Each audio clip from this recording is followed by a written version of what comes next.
It's important to understand what the 5G is doing and what they say it's doing. We're told on the IEEE beamforming document that this technology cooked your eyes like eggs in World War II.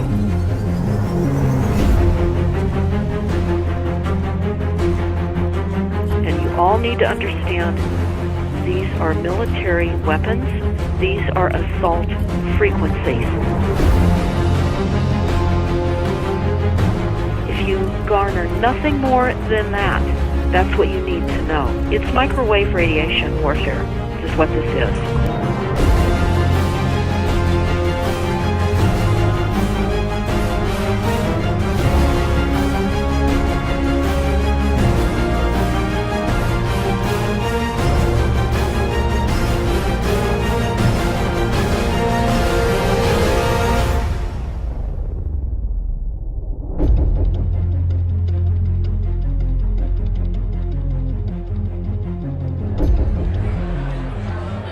Ladies and gentlemen, please join me in welcoming to the National Press Club Federal Communications Commission Chairman Tom Wheeler.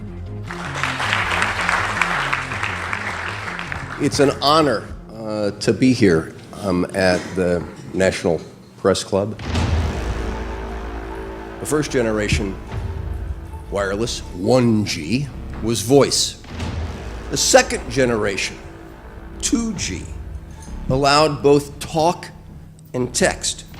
The third generation, 3G, the internet, in a limited way. And today's technology, 4G, completed that digital migration. But if anyone tells you that they know the details of what 5G is going to become, run the other way.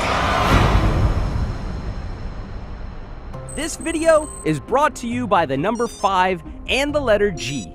And pretty soon, everything else will be too. I have to tell people 5G is a killer. I'm Mark Steele. Anybody who hasn't heard me, I'm a weapons systems head-up display expert, one of the leading experts in the world. I've actually brought cover in relation to this, and the reason I became an expert was because I invented them. What I'm going to say to you today, do not believe a single word I say. Not one. I want you to do your own research. You'll find it's absolutely terrifying. You got your body covered? Aye. Oh, good lad. Right, because I can talk to that. This 5G roll-up is a weapon system. I've got a letter in with central government because I know about weapon systems more than anything other.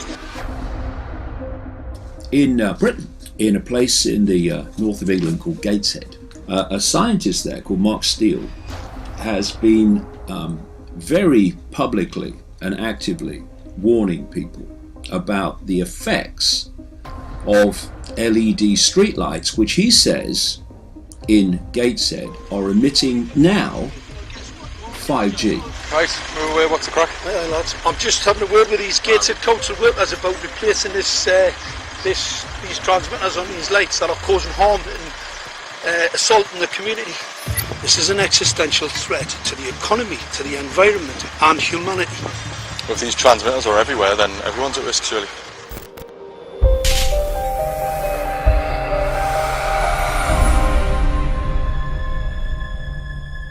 There's a lot of confusion about what 5G is. The G stands for generation. So you started off with the first transmitter system. Back in the 1980s. In the 80s, yeah. So you had 1G, then you had 2G. And as the generations moved on, you started to see more complex signal systems, cleverer pieces of antenna designs, etc., etc. So the whole thing became more data, quicker downloads, etc., etc. However, 5G is something completely different. Alright, let's get a breakdown. Let's tell the people what this really is. This is the 5G transmission device. Blinking heck, that's a hell of a beast, that, isn't it? These are the uninsurable transmitters. Just get a good look at that, guys, because obviously I know there's quite a few experts who want to see more detail about the transmitters and the chipsets. Just have a good look, boys. This is the control management system masquerade. There's an antenna there, you see that? What is this phased array antenna here? What's that? This is for phased array, alright? As you'll see, it's got a driver, it's got some chip there. It's one chip. Look at the chipsets on this. This is your dystopian world. What did Gateshead Council say? I'll tell you what, I think we better send some of these educated fools back to school, or just send them to prison. Whichever's the easiest. I think prison's probably better. Alright, that's 5G, guys. That's 5G hardware. You must consider the whole part played by electricity in nature. Human beings cannot go on developing in the same way in an atmosphere permeated on all sides by electric currents and radiations. It has an influence on the whole development of man. This life of men in the midst of electricity, notably radiant electricity, will presently affect them in such a way that they will no longer be able to understand the news which they receive so rapidly. The effect is to damp down their intelligence. Such effects are already seen today. Even today, you can notice how people understand the things that come to them with far greater difficulty than they did a few decades ago. Rudolf Steiner, 1924. Rudolf Steiner noted that in 1924, since then our atmosphere has become far more permeated with electric waves of widely diverse types. There's no doubt now that electric waves, electromagnetic forces, cause direct biological effects. There's thousands of peer-reviewed papers on this subject. There's no doubt about it. But what are these effects? How are they affecting us? What can we do about it? We're now at a stage where we're putting in what's called 5G, which is a special type of broadcast for high-density information transfers. And it turns out that this is the same frequency bands that are used in crowd dispersal weaponry.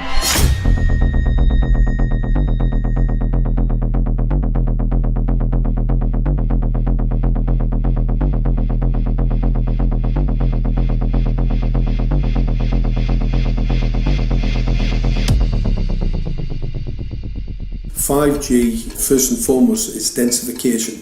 So it's significantly more transmitters at close proximity to a human, and it is also a sophisticated, illegal, unlawful transmitter. What I mean by that is it is a high gain dielectric lens antenna, and what that allows 5G transmitters to do is to 3D map its environment in your home.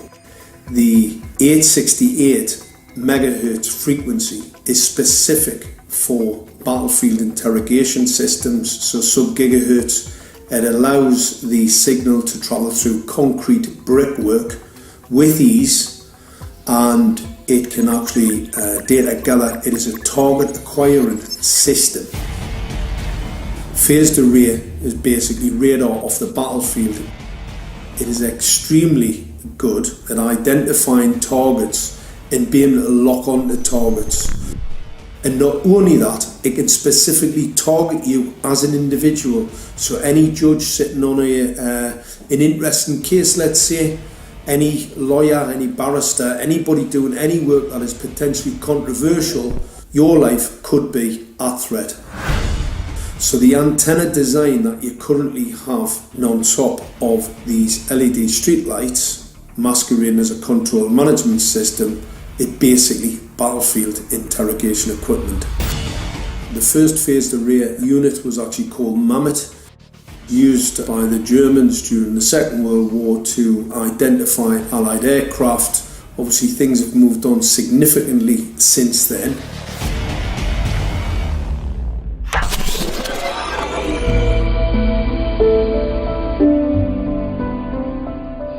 Well, I joined the Royal Navy in 1960, and I specialised in microwave warfare. Radar, obviously, which uses microwave, but they don't just teach you radar, they teach you all about microwaves and other uses. So I understood about microwave warfare and how it can damage people, how it can harm people. Microwaves then were used as weapons, as they are today. It is a perfect stealth weapon, and when governments don't like a group of people, For instance, the ladies who protest at Greenham Common in England about the American missile base they camped, they were microwaved. We microwaved Catholics in Northern Ireland to make them sick. It goes on all over the world, and it's a weapon that you don't know you're being targeted, because the dose is very, very low, which is actually more dangerous than a high dose. It's very, very low, and it may take a year or two, but you can cause neurological damage and cancers with low-level microwaves, and you can make all your opponents sick. It's a perfect weapon for a government. Our impulses are being redirected. We are living in an artificially induced state of consciousness that resembles sleep. Their intention to rule rests with the annihilation of consciousness. We have been lulled into a trance. They have made us indifferent to ourselves, to others. We are focused only on our own gain. Please understand, they are safe as long as they are not discovered. Keep us asleep, keep us selfish, keep us sedated. Almost immediately, I had neighbours knocking on the door, talking about children bleeding from the nose. I had images posted on Facebook. And one neighbour in particular came to my door and mentioned the fact that since the LED street lighting had been installed, she was bleeding from the nose every single night. I thought it was unbelievable. However, I spoke to another neighbour who lived not far from the first lady who mentioned this, and she also confirmed that since the LED street lighting had been installed, she also had started to develop nosebleeds and had never had nosebleeds before in her life. That then put me on a journey to investigate. I measured microwave radiation levels from the transmitters on top of the LED streetlights. The basic 868 megahertz, it was significantly higher than the current Council of Europe 1815 resolution, which is a maximum of 600 millivolts. I've measured up to over 3,000 millivolts. 5 to 6 times higher than the guidelines. Significantly higher than the current Council of Europe 1815 resolution, which states that 200 millivolts should be the maximum. The Bioinitiative report states that it should be significantly less than that. So we've got the Council of Europe, that's, you know, the international criminal courts are stating that, you know, the learned judges have said that 200 millivolts, and I'm measuring in bedrooms in Gateshead, minimum 600 and up to 4,000. Does this mean that in 2020, 2021, when 5G is destined to roll out globally, that you're going to get those kind of readings everywhere all the time? Everywhere all the time. Worse than that? Worse than that. Yes, 5G will connect the Internet of everything. If something can be connected, it will be connected in a 5G world. Hundreds of billions of microchips connected in products from pill bottles to plant waterers, requiring massive deployment of small cells. We won't wait for the standards. Now, to make this work, the 5G build-out is going to be very infrastructure intensive. We must reject the notion that the 5G future will be the sole provenance of urban areas. The 5G revolution will touch all corners, and that's damn important. The interconnected world of the future will be the result of decisions we must make today.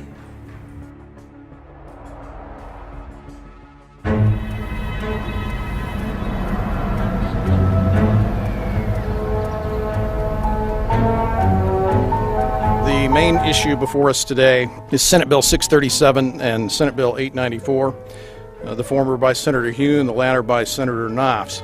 We're going to invite the first four witnesses in support of the legislation, and that would be John Jones with Sprint, David Lewis and Andy Emerson with AT&T, Neil Krevda with Verizon, and Frank Iacovetti Jr. with T-Mobile. So be straight with me. Is it true? It could be. No, well, very few cases. There was an unfortunate incident out in Iowa. Look, gentlemen, practice these words in front of the mirror. Although we are constantly exploring the subject, currently, there is no direct evidence that links cell phone usage to brain cancer.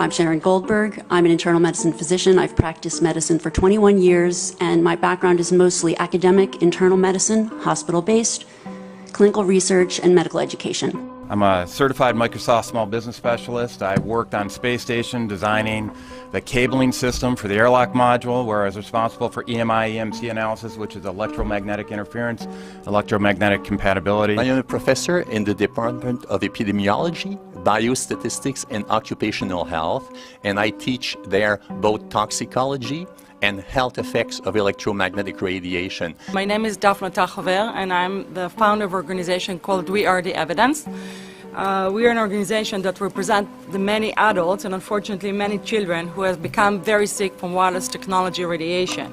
There seems to be a couple false Easter eggs being put out there right now. I want to make sure we dispel that right off the gate. The effects of wireless on health scientifically are very, very clear.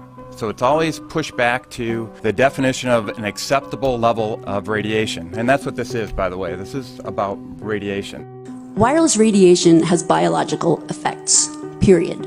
My name is Dr. Angie Kolbeck. I've been reviewing the studies showing the impacts of wireless radiation on our health, and there are now thousands of studies showing the following adverse health impacts to wireless radiation: cancer, oxidative damage, DNA damage, DNA failure. Things like memory, dizziness, anxiety, brain fog. Headaches, nosebleeds, cognitive problem, exhaustion. We have evidence of DNA damage, cardiomyopathy, which is the precursor of congestive heart failure. Short and long-term memory loss, decreased attention spans, lower reaction times, even involuntary contractions of muscles causing misalignments of spines and jaws. Breast cancer. We suddenly have breast cancer in women who have no DNA predisposition. Disrupted immune function and change in stress proteins, reproductive and fertility effects. There are dozens and dozens of studies that show beyond any doubt what this radiation is doing to our sperm. Now, if you take the cell phone out of your pocket, the sperm will recuperate within 3 to 4 months. What would not recuperate would be the damage to the DNA of the sperm. That is irreparable. The wife of the ex-governor of Indiana was diagnosed with glioblastoma. Same brain tumor Ted Kennedy had and John McCain had. Did you look at John McCain's scar? This is a cell phone brain tumor. LeBron James, one of our sports people, had a salivary gland tumor. That is another cell phone tumor. You didn't hear about it because immediately after that was discovered, he was paid by Samsung to become their spokesperson. We are seeing increases in brain tumors. We're seeing increases in Alzheimer's. We're seeing increases in all of the neurotransmitter diseases, ALS, Lou Gehrig's disease, Parkinson's. These are all disease systems that are known to be associated with low-level energy exposures. We talk about 24/7, around-the-clock exposure, wherever you are and your whole body. You never get away from it. And it seems from our studies that maybe your immune system can cope with for a time, but it will deteriorate. Then the irradiation will definitely damage cells at a deeper level, and the question is what will then happen. These are out of peer-reviewed papers, so these are not just hypochondriacs thinking that they're doing it. We're having real problems with this. This is no longer a subject for debate when you look at PubMed and the peer-reviewed literature. These effects are seen in all life forms: plants, animals, insects, microbes. So 5G is not a conversation about whether or not these biological effects exist. They clearly do. There is scientifically evidence that is so strong that you can be certain that the standards used by the FCC to manage health effects are wrong. We need to start measuring how much radiation are people being exposed to. before we roll out 5G, there are 4 kinds of electromagnetic fields that we know are harmful to human health. So radio frequency radiation, magnetic fields, dirty electricity, and electric fields, okay? Our exposure, any given person, and all humans are affected by EMFs. What is our exposure in a day? It's not one cell phone. It's cell phones, it's multiple wireless networks, it's smart meters, it's cell towers. It's this sandwich, and it all adds up. The data we're going to look at are all published science, testing results, or public standards. At the bottom end of the radiation scale of what's called power density, or signal strength, is the minimum level at which cell phones will work, which was found to be 0.2 billionths of a microwatt per centimeter squared.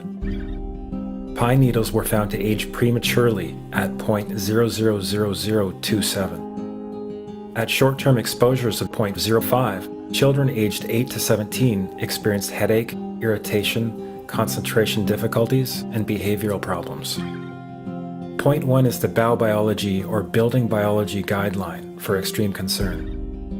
1.0 produced sperm DNA fragmentation and a decrease in sperm viability in vitro. Also at 1.0, the science shows the following bodily effects can occur: headaches, dizziness, fatigue, insomnia, chest pain, difficulty breathing, and indigestion. 2.5 saw altered calcium metabolism in heart muscle cells. 4.0, changes in the hippocampus affecting brain memory and learning. And at 6.0, DNA damage in cells. So, where are smart meters on this list? Electrical Power Institute in December 2010 measured a single Itron smart meter with pulses up to 7.93 microwatts per centimeter squared. Our own testing indicated approximately 8.0 with 1 meter. These tests are at a close distance, approximately 1 foot away from the meter, but an infant's crib could be just as close on the other side of the wall where the meter or bank of meters are installed. Even though there are all these known health effects at levels far lower, Switzerland, Liechtenstein, and Luxembourg see fit to set the standard at 9.5. And China, Poland, and Russia, 10.0. This is the same level at which behavior has been altered, producing reflexes of avoidance following 30-minute exposures. A room of 12 smart meters, very common and even a conservative number in an apartment building, tested at 19.8 microwatts per centimeter squared. This is hundreds of times higher than levels which clearly indicate harmful effects. So, how can utilities and governments get away with forcing these devices on everyone? This is how. In Canada and the US and several other civilized countries, the safety limit is set at 600 to 1,000 microwatts per centimeter squared. This so-called safety limit is literally tens of thousands of times higher than levels which are known to damage health according to peer-reviewed published science.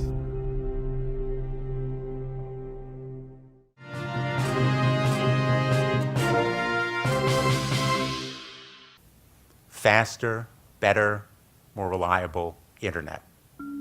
That's the promise of 5G technology, but there is also the peril.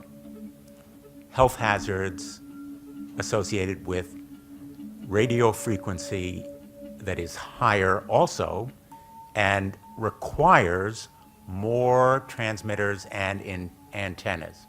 And the stark, simple fact is the health hazards are unknown and unstudied. And that is a sign of neglect and disregard on the part of the Federal Communications Commission that seems unacceptable. There have been no answers so far. The FCC basically has said everything's fine, but in order to reach a conclusion about the health and safety of this new technology, we need facts. Mr. Chairman, thank you for having this hearing.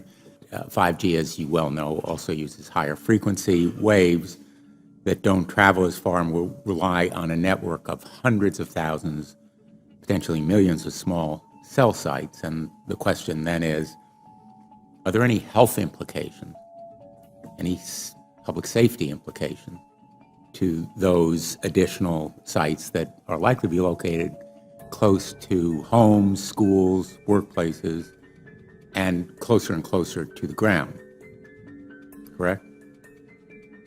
Correct, Senator. Yes. So my question for you, particularly Mr. Gillen and Mr. Perry, how much money has the industry committed to supporting additional independent research? I stress independent research. Is that independent research ongoing? Has any been completed? Where can consumers look for it? And we're talking about research on the biological effects of this new technology.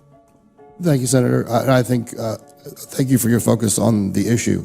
Safety is paramount, and as you alluded to, we rely on the expert agencies, we rely on the findings of the FDA and others as to the requirements to keep all of us safe. There are no industry-backed studies, to my knowledge right now. Happy to visit with you as to what opportunities you think there needs to be more studies, and we're always for more science. We also rely on what the scientists tell us. So essentially, the answer to my question, how much money? Zero. I can certainly follow up with you, Senator. To my knowledge, there's no active studies being backed by industry today.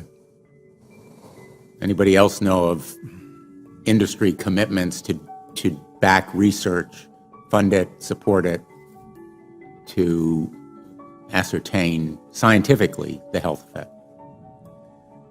No, I'm not aware of any. So there really is no research ongoing. We're kind of flying blind here, so far as health and safety is concerned. Thank you, Mr. Chairman.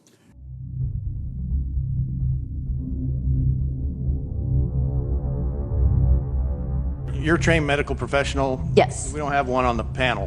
What are we to make of the American Cancer Society, for example, telling us there's no evidence of harmful product? Many of these organizations have conflicts of interest.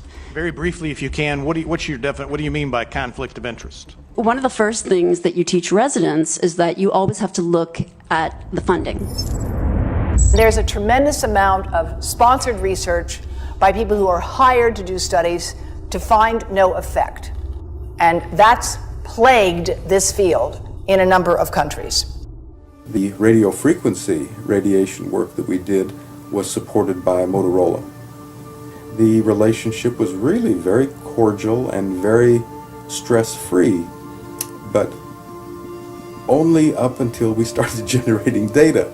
These folks were very, very upset and began to talk about how are they going to handle this, what sort of spin can we put on this, what can we expect from this, and from that point on the relationship changed. What we saw was that Motorola began to exert more and more control over the work, telling us what to do, telling us how to write abstracts, what to say in the abstracts, what to say in the papers, how to do the work. No, don't do this. Yes, do it this way. This was unacceptable. I had completed our study of DNA damage, and I submitted the final report to Motorola. They simply weren't willing to accept my interpretation of my study, my evaluation of my study, my knowledge of science at that point, and tried to urge me not to publish the study. Did you hear about people coming to you as far as having complaints about illness? We were made aware of health complaints following installation of smart meters, and we wanted to verify this using our field work. So I measured the field of about 30 different people while they stood 1 foot in front of the smart meter, and in every single case, the human energy field was obliterated as they stood in front of the smart meter. So in our first slides, what we see is normal cells, and the structure of the cells is intact and sound. This is what we would expect from a normal sample. So after 2 minutes of exposure in front of the smart meter at about 1 foot away, we see a totally different story. Sample 1, you can see a lot of degradation in the cells. The cell walls have been broken, and you see changes in the cells which are called mycoplasma. It shows a mutation to the cell. In the second sample, we see a different type of degradation to the cell membranes. You can see a corrugation here. This is called bottle cap formation, and it's known that this occurs due to oxidation or exposure to free radicals. So this third subject, when we did her sample, she had to be pulled away from the meter after 45 seconds because she complained about an increasingly severe headache. And here you see a phenomenon called rouleau, where the red blood cells are stacking up, which makes it very difficult for the blood to deliver oxygen to the tissues as they would be their normal function. Every single one of these is a degradation. Every single one of these shows a trauma to the blood cells, and that came from something, and the only variable was the smart meter. The good news in all this is the patient and the blood can return to normal once they have been removed from the influences of these stressors.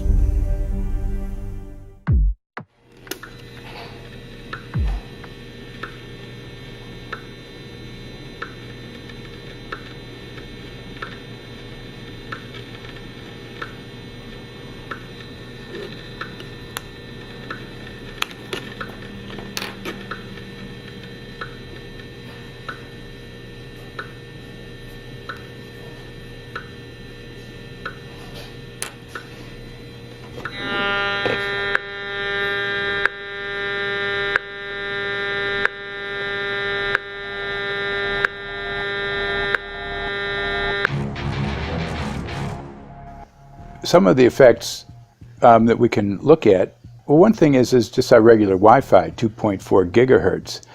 That's in the same range as microwave ovens, which are also called radar ranges, because that is radar. 2.4 gigahertz is interesting. It's not the peak absorption rate in water for microwave frequencies, but it's at a point where it allows full penetration, because if it came in at the peak, it would prevent the insides from getting warm. So that's with basic Wi-Fi. Now when we look at 5G, 60 gigahertz, this is what they call active dispersal sort of weaponry, just to keep people back. It burns the skin. It doesn't penetrate, but 60 gigahertz is the frequency of oxygen molecule absorption. Since they have electrons that they share with each other, what we breathe is actually O2, pair of oxygen. So being bombarded with 60 gigahertz could very well impair our oxygen absorption rates in our body, and thereby the whole basis of our living system. Martin Pall says, putting tens of millions of 5G antennas without a single biological test of safety has to be about the stupidest idea anyone has had in the history of the world. So assessing all this, we have experts in various fields: military EMF weaponry, biological effects on humans, firefighters that are getting cognitive impairment by being there in them, countries that are banning these sort of technologies around schools because of the impairment to cognitive. Let's weigh that up in light of what Rudolf Steiner said in 1924 about just mere radio causing the impairment of cognitive functions on people, that they can receive news from around the world, but they can't understand it as well because of the effect of the electricity. We have to say, something smells sinister here.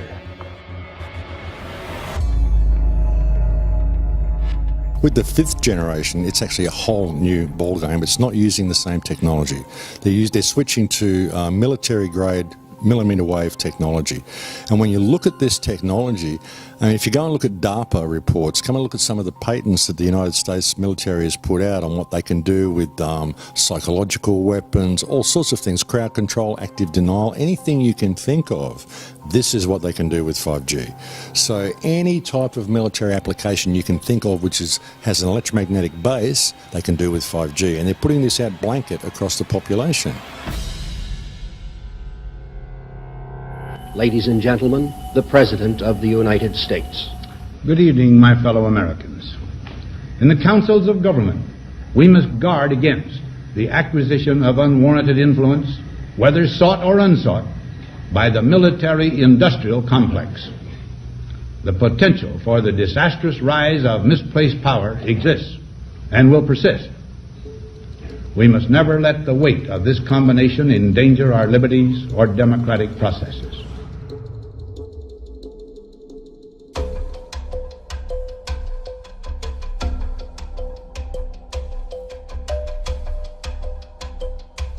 The FCC is a capture agency. They probably conducted what I believe to be the biggest fraud on the public ever conducted.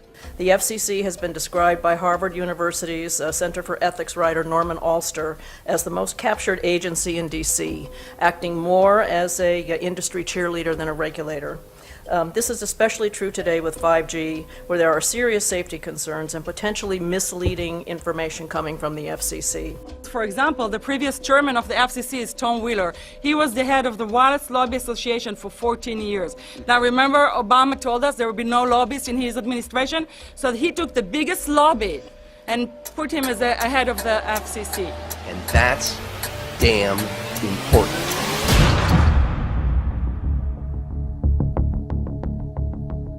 In 1993, the FCC started a rulemaking to adopt the IEEE regulations on this issue.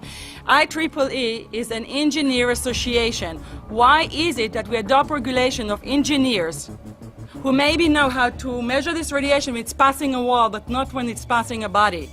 All our health agencies objected it, saying that it makes no sense to adopt engineer association, that they had not even one biomedical person on their team. They are effectively indemnified against adverse health impact lawsuits when the acceptable limits are higher than the limits actually shown to show harmful health effects. The FCC guidelines were developed for short-term exposures, 6 minutes, 30 minutes, depending on it's a phone or an outdoor exposure. And they have absolutely no connection to the biological effects that have been very clearly summarized in the Bio Initiative. So as you can see, there's a number of individuals in this room today that have serious concerns about this as regards to their health. If one of your companies decides to put one of these small cells up at a pole that's within, say, 50 feet of one of their houses, what recourse do they have to say, is there a way to move it somewhere else? There's language in the bill so that the authority can require the applicant to come forth with certification of compliance with the FCC's rules related to radio frequency emission. Remember that denial of request or denial of permit request that you can put in? It's going to point back to the acceptable levels as determined by the FCC. Not the EPA or not the CDC, the ones who usually take care of health concerns, but by the FCC, which is staffed by former members of the telecommunication industry. That's the fox guarding the henhouse. It's a fact that most insurance companies will not indemnify against EMF effects. Telecom companies around the world are warning their investors of potential major costs due to real or alleged risks of EMF pollution from their products. Interestingly enough, they're warning their investors, but they're not telling their customers. They're basically keeping it quiet because that's where their money comes from. So we're using technology that could be very potentially harmful to us, and the investors know it. But their only worry is that they might lose money, not that our health might be affected. First of all, I think what you should really think about is why is it that they're not insured? It's not that they chose to be self-insured. They actually rejected by the insurance company from being insured because they understand the risk. And so the insurance companies, the big insurance companies, will not insure the telecommunications? So there's insurance companies, and then there's what's called secondary insurance companies. Secondary insurance companies are the insurance companies that insure the insurance companies. So in an event, an insurance company, let's say I insure Verizon, and it may not be able to meet the claims, then the secondary insurance company is kicking in. Like Lloyd's of London. Sorry? Like yes, Lloyd's of exactly. London. So two leading one would be Lloyd's of London and Swiss Re. Both told the insurance company not to insure the wireless industry, and this is why they're not insured. And that should give you a hint. Now, this is exactly why they have to prevent a health lawsuit. And how did they prevent lawsuit? That goes back to Section 704.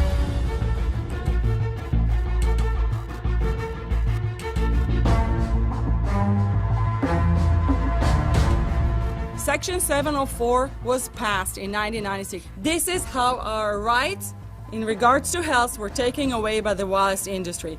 What this legislation did, it gave the power to regulate the health effects of wireless technology to the FCC. FCC is a spectrum auctioning agency. It's not a health agency. They don't even have one biomedical person on their team. And then the other thing that Section 704 did, It actually took the power from the state to regulate location of cell towers based on health. And what does it mean? It means that if they want to put a cell tower in front of your home, you cannot go to your city council and say, hey, stop, I don't want it. I just heard in a lecture that there are 10,000 studies proving that it's harmful. I don't want it. My child is sick. They will tell you, stop. You're not allowed to mention this in the city council because Section 704 says that if you will, and if the application will be rejected, the city will be sued, can be sued by the wireless industry.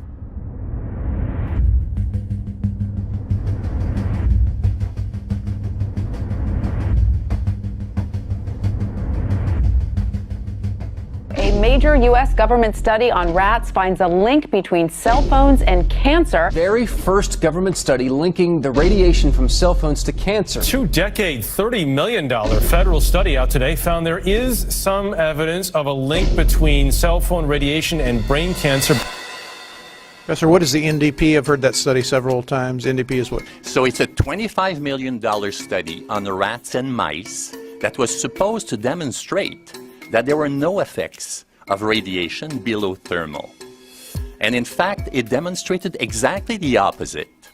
And it follows on the heels of two major studies on animals that said exactly the same thing. And that study was designed perfectly to make sure that it cannot be challenged, that there will not be any doubt. That's why it took them 14 years. That's how they prevented discussion of health. And why do they want to prevent discussion of health if there's no problem with health? Simply put, FCC is completely unprepared, unable, and possibly unwilling to oversee 5G for safety, even as it barrels toward us.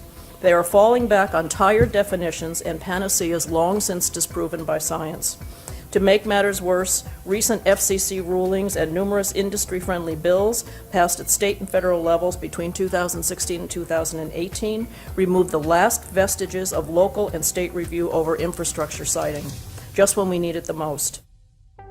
When those first studies were performed years and years ago, nobody knew about the importance of the microbiome, the role of the microbiome and the immune system, and even less the role of the microbiota inside our brains, that is, the microbes that are normally resident inside our brains, whose influence on brain function is nothing but immense. And you may think, well, who cares about the microbes?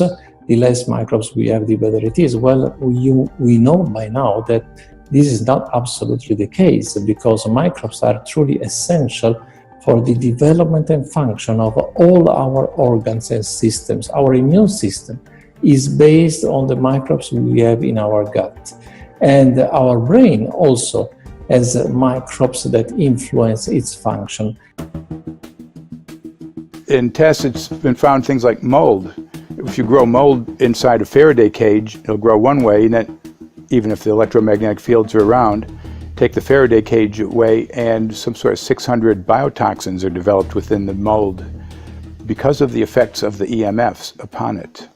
Electromagnetic fields, even of weak quality, have an effect upon our microbiome, which is really essential to our whole being. This is going to eviscerate microbial DNA inside human beings, which is our effective operating system, number one. So it may not impact human DNA in laboratory experiments right now, and they're saying it doesn't impact human DNA. But given that human DNA is less than 1% of the cellular DNA in the human body, the rest of the cellular DNA is microbial, and we know that this will eviscerate microbial DNA. So we're talking about a takedown of the operating system of human beings. Exactly. I couldn't have put it better myself.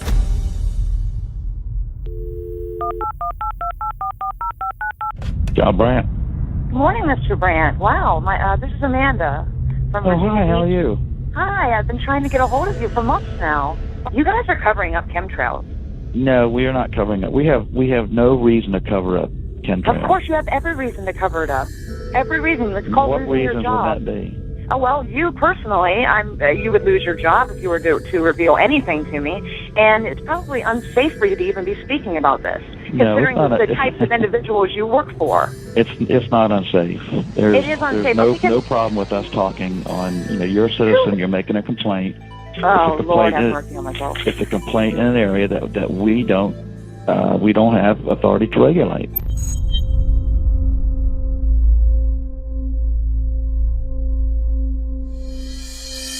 So the connection between chemtrails and 5G. It's all interconnected. The metallized particulates that would allow the 5G phased array, so basically the radar that would allow it to be able to identify you, so it can watch you, it can identify you in your own home 24 hours a day, 7 days a week. For the last X amount of years, we've been through chemtrailing, and that is now the cat is out of the box. We've had these nanoparticulates raining down on humanity for years now, impregnating our bodies, by best accounts staying inside our bodies. Those nanoparticulates, what you're saying, are building up a kind of a phosphorescence glow capability so that we can be flagged up in our homes, behind concrete and steel, inside bunkers, in the basement, doesn't matter where you are. The 5G will be able to now triangulate, map and read you, because you as a living being are impregnated with these nanoparticulates, which are acting as a kind of transmission and reception technology. It's exactly, absolutely exactly. You have to consider that DNA also works as a fractal antenna, which is able to send and receive and also to process signals under the form of radio frequencies. Well, then there is no doubt that artificial radio frequencies, such as those of cell towers, and in particular these new types of towers that have a much higher density of signals, they may somehow interfere with the ability of DNA to retain and transmit biological signals. So this is one level of danger that very few biologists are aware of. How much effort was put forward to address this, what most of these people are, or many of these people are here for, which are the health concerns? Was there any dialogue back and forth? Was there any working, was there many studies evaluated to look at regarding this area? Maybe not every person that has concerns on the legislation was brought to the table. Okay, so from your perspective, you feel that there was a legitimate amount of time to evaluate the data that the opposition would have on this? Absolutely, and I wouldn't put forth something that I didn't believe in. And I'll tell you, as I mentioned earlier, and it's been commented several times amongst the panel here, this is truly an economic development issue. Our 3-year-old, again at home, is outraged when we pull out the driveway and he's not able to access Wi-Fi.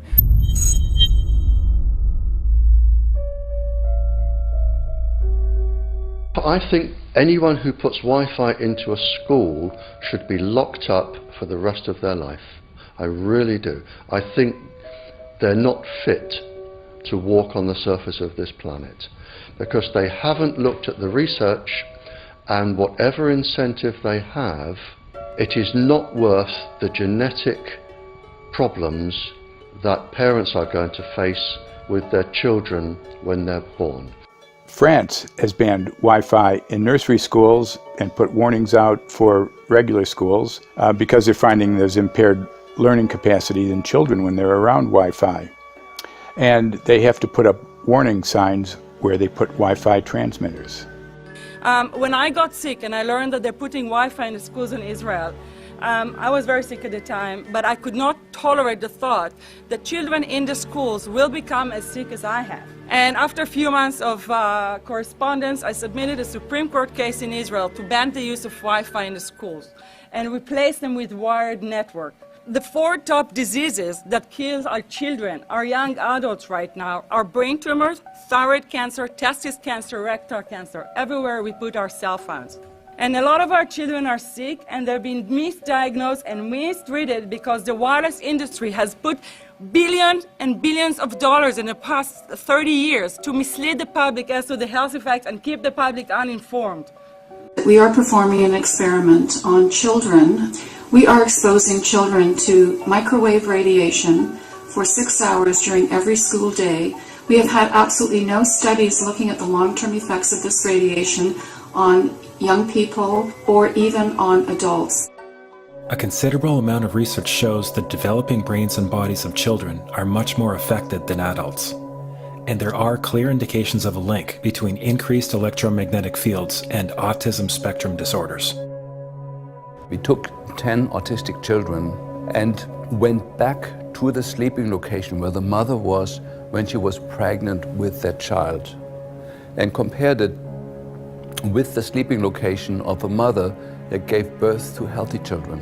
We had 10 mothers in that group, 10 mothers in this group, and in the group of the autistic children, we found that the measurements that we got for the microwave exposure was elevated compared to the group of children that were normal. The fetus is affected. The exposure to man-made electromagnetic fields has become the first factor that could be isolated ever in autism that could predict autism. The fifth generation of wireless technology, or 5G as it's being rolled out worldwide without safety testing. Let me say that again, without safety testing. And how we've got scientists and doctors and environmental organizers saying, stop this. Because in terms of the effects of wireless radiation, the science is in. Wireless radiation can lead to cancerous heart tumors, brain tumors, DNA damage. Wireless radiation is linked to infertility, to autism, Alzheimer's, and more. And guess what? All the effects that I just listed, those are some of the effects that are known according to the technology that's being seen today. First of all, you have to know that we know that the other EMFs that we're exposed to are already known to be health risks. And basically that 5G, because of the frequency that's going to be used and because of the extraordinarily high pulsation levels that will be used, is a much bigger threat to our health than the things that we already have, which are very substantial threats to our health. We're not just talking about the intensity. We're talking about the frequency and the very high level of pulsations. There's a huge literature which shows that pulsed EMFs, EMFs that pulse up and down very rapidly, are in most cases much more biologically active than our non-pulsed EMFs. Every single wireless communication device communicates via pulsations, but the industry completely ignores this issue. The problem with 5G is that they're planning to put out tens of millions of these antennae all over the place without doing one single biological safety test. Are you implying possibly that we, the consumers, are the guinea pigs since they haven't really done tests to see the effects in a smaller setting? I mean, that's not an implication, it's a statement. We are, yes. Cancer is not the main concern that I have. I'm really concerned about sperm count and about effects on pregnancy. How many of you know that 1 in 6 American couples is unable to have a child when they want to? How many of you know that last year the birth rate in this country dropped the most that it ever has in recent history, 3% in a single year? People look at the sperm in people use cell phones, and the sperm, usually sperm swim, and they swim straight. But if you expose them to radio frequency, mobile phone waves, they swim in a circle. Studies have been done here in Australia, taking sperm from healthy men. And one test tube gets exposed to cell phone radiation, and one test tube is not exposed to mobile phone radiation. And then the results are evaluated. And this is a measure of vitality. We measure how well the sperm swim. This is a measure of motility. This is a measure of mitochondrial DNA damage. They have 3 times as much damage on their DNA if they have been exposed to mobile phone radiation. The data on that are rock solid. Cell phones can damage sperm quantity and quality. Your embryo, your uterus in the fetus, where your child is developing for the first 100 days, in the ovaries, the eggs do not have that protection. So they are at maximum risk from radiation. And for the first month or so, you wouldn't even know you were pregnant. You wouldn't even be taking precautions. That is the main danger area. So you give birth to a daughter, but her ovaries are now contaminated. She may be normal, she may be genetically damaged, but her ovaries are at the most risk. So when your daughter grows up and she becomes pregnant and has a baby, this is where one of these eggs will be fertilized and come out. So the real damage here is your grandchildren. That is where it is going to show most. Do you think that there is a chance that within the third generation of females, they may be irreversibly sterile? Not in the third generation, but in the fifth generation, and that would for humans be something in the order of 150 years ahead of us. And of course, then it's too late to say that you are sorry, and it's very too late to say stop. There is a wealth of papers. I mean, we're talking about thousands of published papers in the scientific literature, few of which, or sometimes none of which, have entered the official documentations from authorities and likewise. So I think it's really time to have an independent compilation of data. Such was done at August 31st, 2007 in the form of the Bioinitiative report, of which I was one of the authors. And then we put together approximately 2,000 scientific references on a little bit more than 600 pages, clearly saying that if you, for instance, if you are a rat or a mouse or a cell or a molecule, you should definitely not allow yourself to be exposed to this. And in the meantime, we have this full-scale experiment using our own kids. One interesting case, John Patterson, he was a telecommunications engineer in Sydney, Australia. Very brilliant man. For 20 years, John tested Telstra digital systems. Over the time, he realised the dangers of electromagnetic radiation. It disrupts the bioelectric system of your body, which is really your brain, your nervous system, how your muscles talk. And he tried warning of these effects through different agencies, through his company. Got all the test gear out and measured it and drew up a report, and I was immediately removed from service. Finally, in 2007, he took matters into his own hand. He commandeered a used British Army tank and went and destroyed 6 cell phone towers in Sydney, Australia, because he wanted to stop this. He was trying to make a point. The message was that how dangerous it was. You know, these people were elected by us to manage our infrastructure in a responsible manner. That is the sole purpose of government if it's going to exist at all. And if it doesn't do that, then it has no right. It is invalid. So we need to pull this infrastructure down. We really do. But in order to do that, I mean, we can't just be some violent domestic terrorist. You've got to bring this awareness to the people that these towers are doing them damage. You don't need bandwidth that fast. And they're not doing it so you can download movies quickly. They're doing it so they can track every single thing you do and bring in this social crediting system to control even everything you think. There's a story about a lady called Claire Edwards. She was a United Nations staff member, and she was warning of the potentially catastrophic dangers of 5G technology. I took the issue to the UN Secretary General, Antonio Guterres. He is a physicist and electrical engineer, and lectured on telecommunication signals early in his career, yet asserted to me that he knew nothing about the dangers of 5G. Current public exposure levels are at least 1 quintillion, that's 18 zeros, 1 quintillion times above natural background radiation, according to Professor Olle Johansson of the Karolinska Institute in Sweden.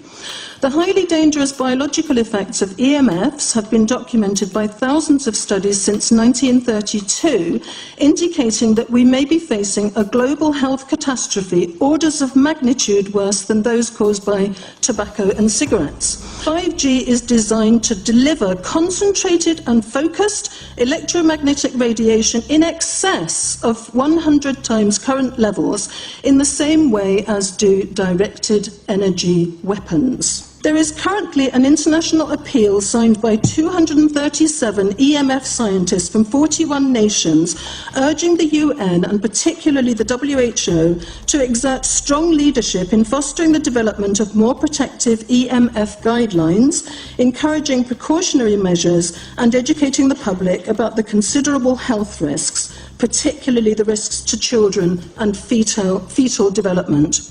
Sorry, because we are talking with someone that is a little bit ignorant on these things. If you're talking to the Wi-Fi systems, I become worried because I put those devices in my house. I will have to, I mean, I'm a confess my ignorance on this. We will have to, but I'm going to raise this with WHO, which I think is the organization that might be able to deal with it properly, because I must confess I was not aware of that danger.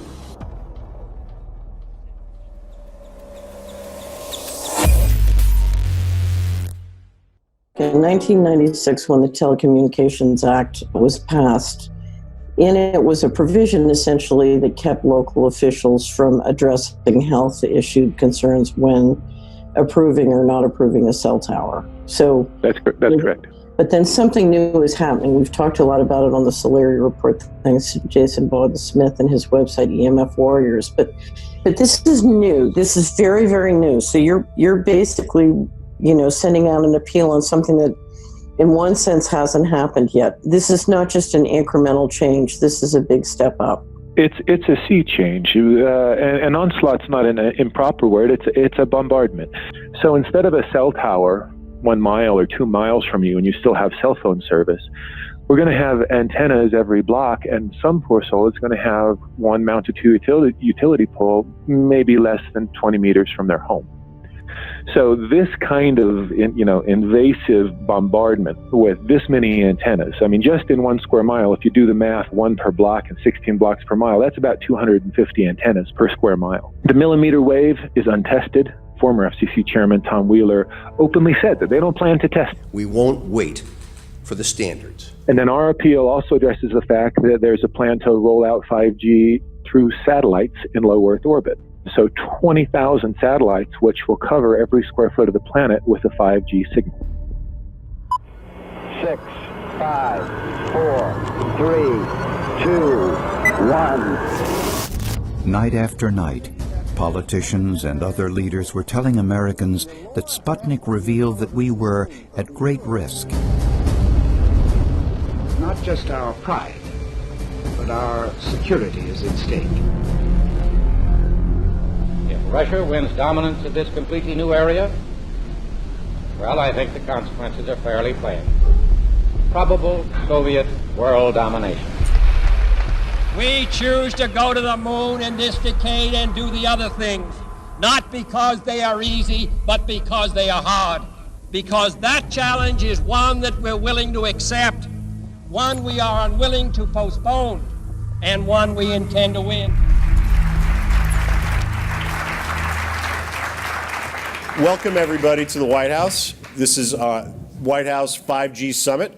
My name is Justin Clark. I'm the Director of Public Liaison, and we are thrilled to have you here today. Really happy to be joined by a lot of leaders in industry, members of Congress and the Senate, White House leaders on this, and people from the FCC. Before we start, one, we are government, so don't assume we know anything, okay? I do agree, I don't know anything. I have become accustomed to giving speeches in my new position on subjects about which I frankly know very little, and we need more cell towers and connections in Connecticut, my home state. It's ridiculous.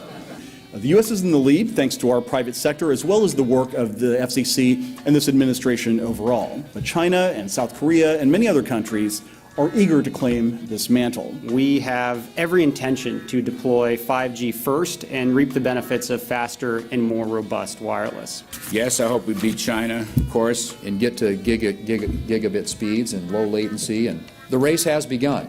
Let there be no mistake. The race to 5G is a sprint. Winning the global race to 5G, it's a national priority. We must bear in mind the national security implications of winning the race on 5G. Today we're talking about the importance of being first in 5G, continued commitment to putting America first in the race to 5G. We're calling it America First, 5G First. Well, our strategy is called the 5G Fast Plan, a plan to facilitate America's superiority in 5G technology. Connected devices for health applications, which I love, has the capacity to make people healthier, as I understand it, a lot of medical applications. The industry is not asking the government for money to build 5G networks. They're asking us to cut the red tape that surrounds infrastructure deployment. We cannot let today's red tape strangle the 5G future. The red tape slows and sometimes stops the building of densified network facilities necessary for 5G. As we continue our efforts to keep government out of the way so that America can continue its leadership for America to win the race to 5G. One path is the government regulatory path. The other path is the private enterprise, free market, gales of creative destruction, Schumpeter path. You ever heard that? Gales of creative destruction? It just means let it rip. The new replaces the old. With 5G, we're on the cusp of another era of American innovation. It means an even more connected world for everyone around us, unlocking the potential of the Internet of Things to become safer, healthier, and more sustainable for our future. You know, sometimes, look, we all believe in the 10th Amendment, but sometimes you have to override it.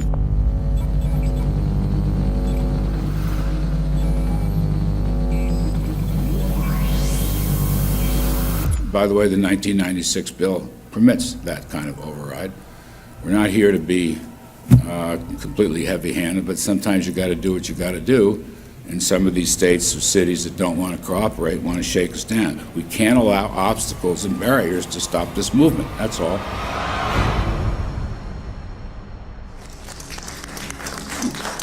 And this happened in Canada. I mean, there were some activists I was working with up there that said, well, you know, we won a victory. We got the Public Utilities Commission to allow us to opt out. And I said, boy, that's divide and conquer. They just got rid of the people that were raising hell.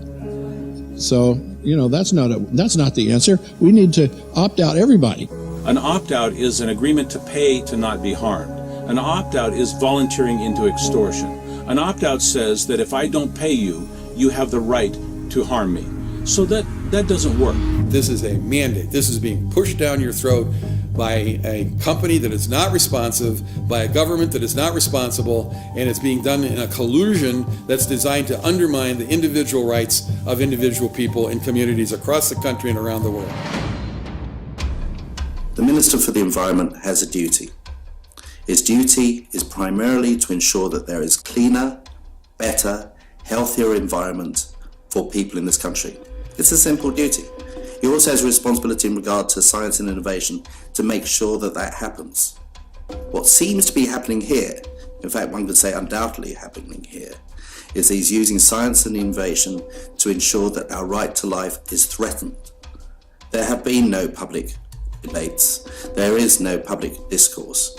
There are no public disclosures as to why, when, how, what is going on in regard to 5G. That by itself is a breach of ministerial responsibility, and one which we really should look at in terms of a private prosecution against the ministers who have failed to protect our right to life. Okay, smart technology, smart meters, smart cars, not that smart, huh? What does smart mean? Anything that has smart attached to it, secret militarised armaments in residential technology. That's where smart came from.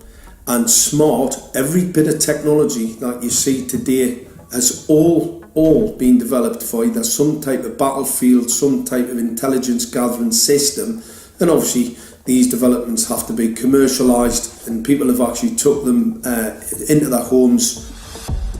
The definition of a smart grid is a wireless system that will fundamentally turn every single appliance in your home into the equivalent of a transmitting cell phone. That's every computer, every television, every furnace, every air conditioner, every coffee machine, every printer, every single appliance that you have in your house will eventually, in a smart grid, have an antenna that's embedded into it that will transmit your usage data to a smart meter on the outside of your home that will then transmit your usage data to another tower receiving that usage signal that will then go to the utility company for supposedly billing purposes.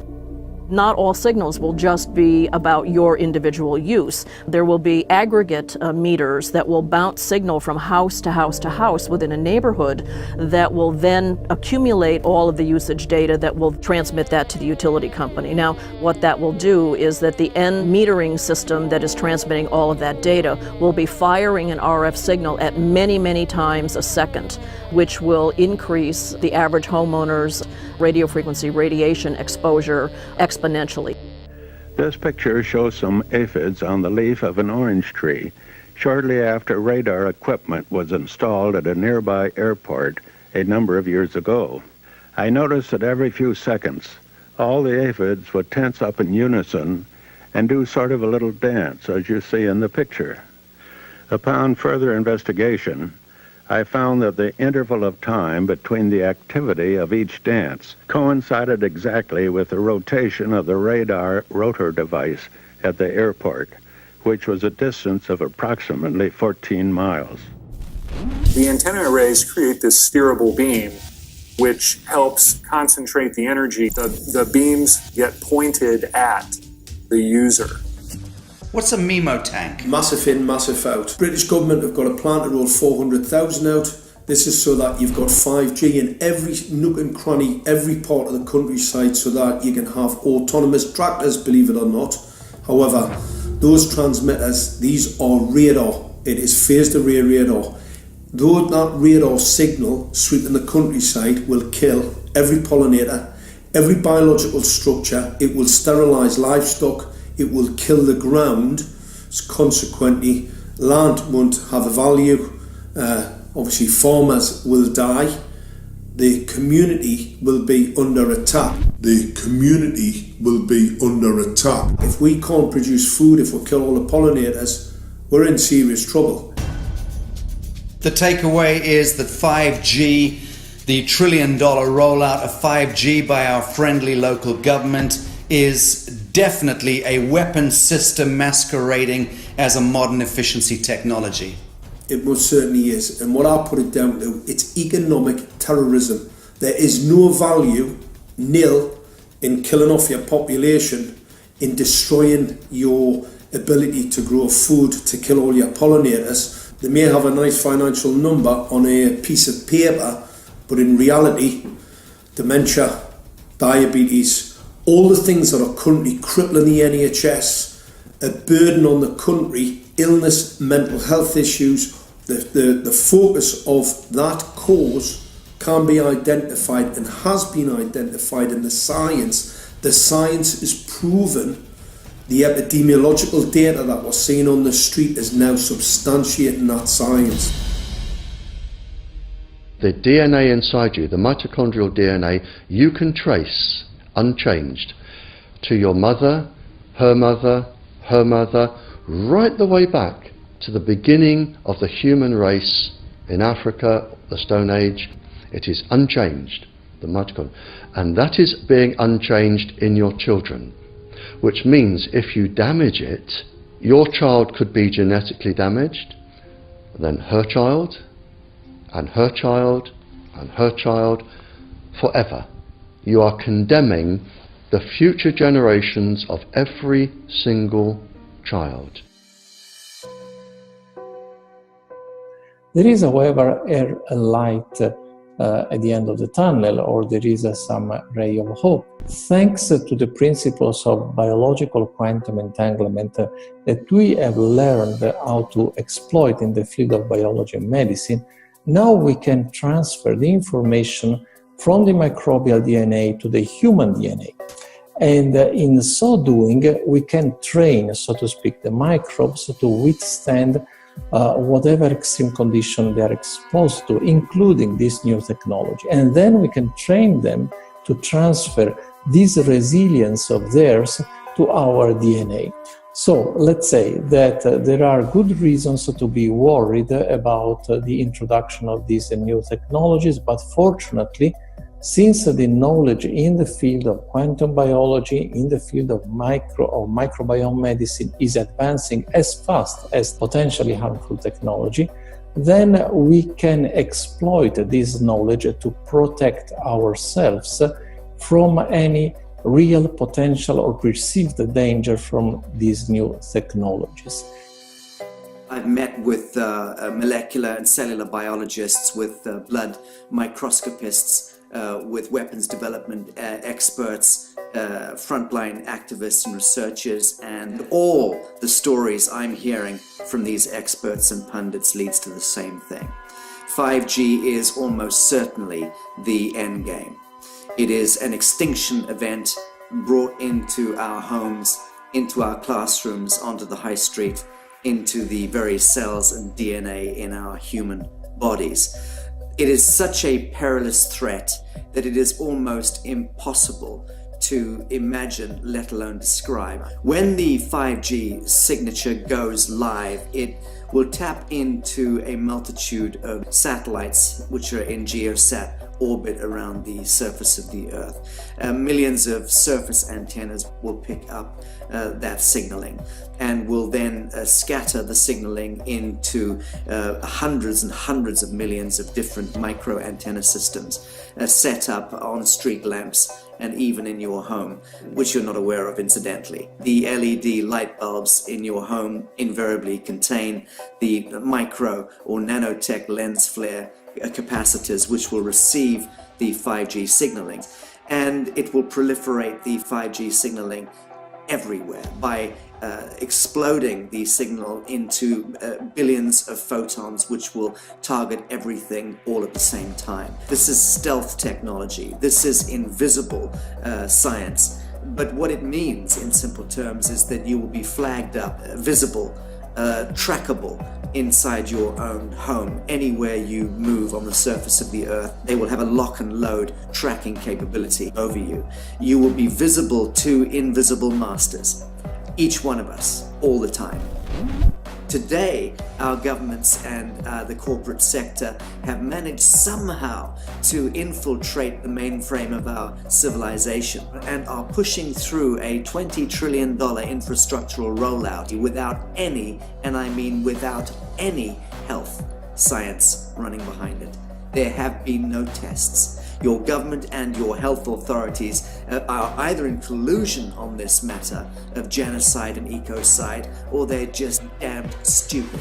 And I would suggest it is the latter. Shame on the technologists and the electricians who are furthering this technology in our homes, in our offices, in our streets. Shame on the legislators and the parliamentarians and the troglodytes and bureaucrats that proliferate our society today. Shame on that echelon for putting their signatures to contracts which allow the fast tracking of this technology into our homes and onto our high streets. Shame on the parliamentarians and international leadership whose wet ink signatures and seals of office are sanctioning and permissioning the rollout of something which is arguably the greatest threat to humankind. Shame on each one of us who now fail to get up out of our homes, walk out of our front doors and challenge every so-called authority who dares to violate our bodies, our homes and our future generations.